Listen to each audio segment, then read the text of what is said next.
What is up, YouTube? It's your girl E, she is her, and I am me, and I am back with another video. How y'all doing today? I'm doing great. I'm doing good. Hope everybody's doing vibey. I know it's raining outside, but you can't let the rain affect your mood, man. You gotta still move, be you, be great, and all that good stuff. Accomplish your goals, your dreams, your ambitions, your visions, and all that stuff, you know, all that good stuff, But today I think I might give y'all a little story time on this lunchtime little date thing we got going on here, because y'all know y'all special to me. Y'all know y'all are in my heart, you know what I'm saying? But anyway, before we get into the video, go ahead and tell a friend and tell a friend and tell a friend. And then all y'all come and subscribe to my channel, become a part of the dope family. Let's grow this channel. Let's get our names out there. Let's get our faces out there. Let's do this for 2020, gang. Hey, y'all be proud of me, because I actually cooked something. I spent a little money, but it's just on a sweet potato. See? But I actually cooked food today. Well, yesterday, last night. I'm trying this thing called meal prepping. It's crazy, right? I don't even know how to cook. So hopefully, well, I tasted the fish last night and it was pretty good. I fixed salmon, broccoli, and brown rice. I don't know why it took me so long to think about that, but I fixed it last night. The salmon was pretty good. I used this different kind of season, so it was pretty good. However, the broccoli and the rice, you know, I don't know what I'm doing. So if there is anyone out there that wants to cook for the kid or teach me how to do it, like you teach you how to Dougie, that would be wonderful. But yeah, but I'm trying. You know, you gotta be an adult sometime. You can't just walk around life spending all kinds of money. You gotta kind of save it, you know. Especially if you're trying to get healthy and you're trying to, you know, get on a nice little weight loss journey and all that, and get healthier for you. You gotta kind of cook, man, because there's not a lot of healthy options out here. So that's what we're working on. 2020, cooking, meal prepping, and eating our own food. If I eat it and I don't get sick, you guys can eat it too. But anyway, today's story time is about the time that I was in a gay house. I like to refer to it as a gay gang, because it was a house where we threw up gangs. Anyway, all right, get into it. I had just came out of high school not too long ago, so I was like, no, I take that back. I was like 20. I wasn't 21 yet. It was like 19, 20. Anyway, used to go to this club called Club Colors. And when I was going, there was a lot of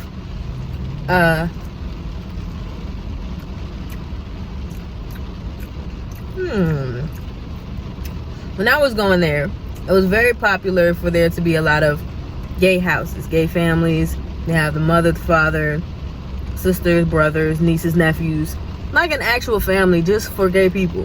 That now, I'm not really sure the purpose of these houses, but to me, and my understanding that I got from somebody, is that it's a family away from your family that accepts you regardless of your orientation. There's basically supposed to be a second support system for you. And for the most part, I guess that's what it was. That's what it was for me. And a lot of people who, of course, family, didn't really approve of their lifestyle. You had that support system. It was supposed to. Don't get me wrong. I met a lot.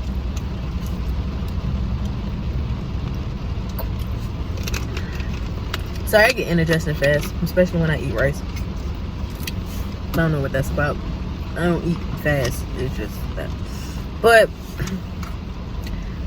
to sum it up, for me, that's what it was. My family wasn't supportive of who I was. They really didn't know who I was. They really didn't know about my orientation. I didn't try to hide it, because if you looked at me, of course you can tell that she wears guys' clothes. You know, she acts like a dude. She might like girls. I never hid it from them. I was always me. I was always who I was. It's just, it took them a little longer to see that and accept that. I still have their problems with it, but I guess we get there. We don't really talk about it, so it is what it is on that part. But anyway, that's what it was for me. Now, I was very young, very wet behind it, very naive. I had just started going to the club. I was fresh out of high school. It was new to me. New experiences. Stuff like that. So, long story short, I was chilling with a couple of friends from school who were gay as well. And we had just came from the club. Not like just came from the club, but the week before we had just came from the club. It was like maybe the middle of the week or something like that. And I was on MySpace, I believe, at the time, at my friend's house. And when I was at the club, gay clubs are kind of different from straight clubs. At Club Colors, they had like the downstairs, upstairs. This was when it was the Balls 534, whatever you want to call it. At the downstairs, they had the upstairs. Downstairs, till about, I want to say 10 or 11, you could dance or whatever, do whatever the case may be. Do what. Then you go upstairs. Before the dance floor opens, they had these performances. And you can kind of consider it like a talent show for gay people. You can get money.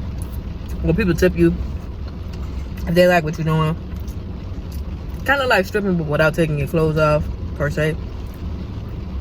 There was this woman that performed. I'm not gonna say her name. I'm not gonna say her other name either. But she was the mother of one of the houses. She was also a part of a house herself. So she was branching off, which was also very popular back then. To open up your own house.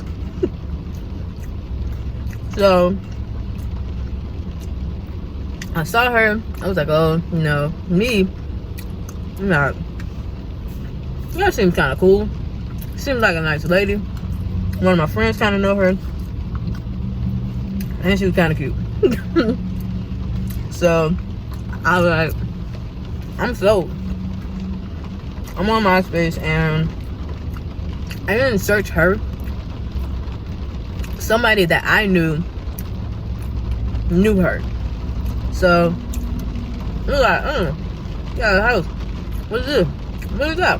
Me feeling like, you know, I want to become more a part of this world. I don't know a lot of people. I only know like 3 or 4 people. Also me searching for acceptance because, like I said, my family wasn't the type. They don't really, you know, rock with it. Especially back then, like, they didn't put me out or nothing like that. I felt alone. Now, mind you, aside of my family on my dad's side, my cousins are all gay.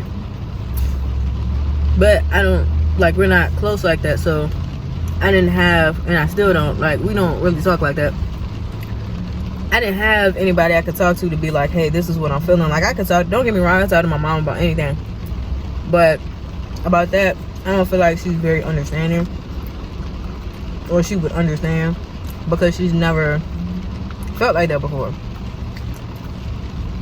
She doesn't have those same feelings that I have. I can't talk to my dad about it because that's my dad. He don't understand. He not, you know what I'm saying? So I don't have anybody to relate to on that topic. So I was kind of just walking that pilgrimage alone.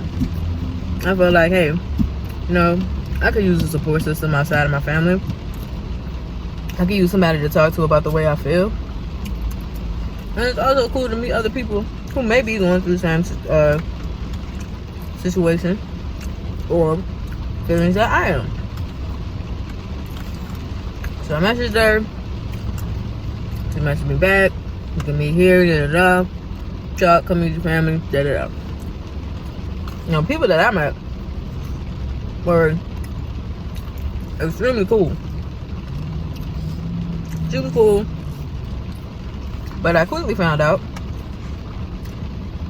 that being in a gay house was basically being in a gay gang. You gotta go through not an initiation, but basically a trial period.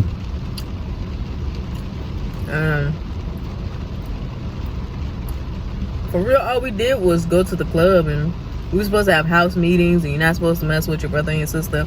But y'all know gay people, they don't follow those rules. You're supposed to have a mother and a father, but also those interchange like crazy because lesbians hop in and hop out.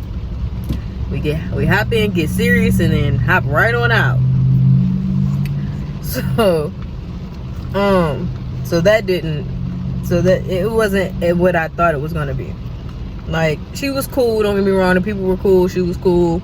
I learned gay gangs aren't for me because I'm more of an individual. Back then I was still trying to find my way, still trying to figure out who I was, still trying to figure out who I was gonna be, still trying to figure out how to stand on my own. Like, and it taught me that I'm strong enough to do that and figure out who I am, and showed me who I was without needing to be validated by other people or without having to know tremendous amounts of gay people and prove to the world that I am who I am. I learned that. Now, I also learned when to stay away. Because, like, okay, as time went on, different people started leaving, things started happening. Like, we were supposed to have house meetings, and once you couldn't get to a meeting, it was like shorty had an attitude. It was like, why are you mad at me when half the house isn't even here? We were supposed to pay dues, but I'm black and I know better than to give somebody my money and not see no progress from it. We don't do that here. We were supposed to take pictures and all dress the same. Everybody was supposed to go buy their own outfit, something. Well, I was supposed to be matching and be one accord. I didn't make the pictures that day because, again, I was still in the young stages and I was living at home, and my mom was like, I don't care what you do throughout the week, on Sunday we're going to church, and as long as you living in my house, that's how it's gonna be. So when they was taking pictures, I was at church. But apparently the shoe situation, which is one reason why I said it was a gang, one person was gonna get the shoes for everybody, so they wanted everybody's size. Somebody stole the shoes. I don't know how she got out of the store with that many pairs of Converse, but she stole the shoes. It's like that. Nope. Performances, which I gotta tell y'all about a funny performance we did. Performed in my drawers, y'all. I don't know what was wrong with me, but and I ain't small, so a whole gang. We used to run around the club throwing up our signs, and if you fight, your brothers and sisters had to fight. You're like, bro, y'all cool enough, but I ain't fucking locked up with y'all. But again, that was when I was young. I wanted to be in the scene and known and all this other stuff. I didn't know who I was. I was still trying to figure that out. And I felt like the name held weight or purpose, or gave me purpose. And I'm like, oh, I'm such and such. Versus where, if you hear anybody, if you know me, and you hear anybody call me face, it's because that's how they met me. They met me through that house. And that was a part of my name. I just shortened it to face. Well, somebody shortened it to face. And I'm E. E sings. E. Rika. Well, the only person that call me Rika is my mama and my daddy. Well, my mama.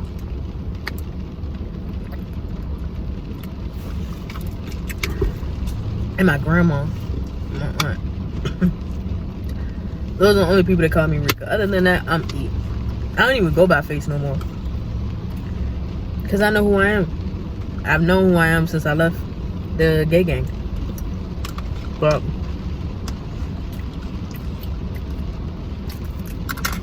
I was a little ratchet in my younger years. I ain't even gonna lie to you. The story wasn't that interesting, but I said it and I told it because of one simple reason. Somebody out there is probably struggling with who they are, struggling for acceptance, struggling to figure out their way.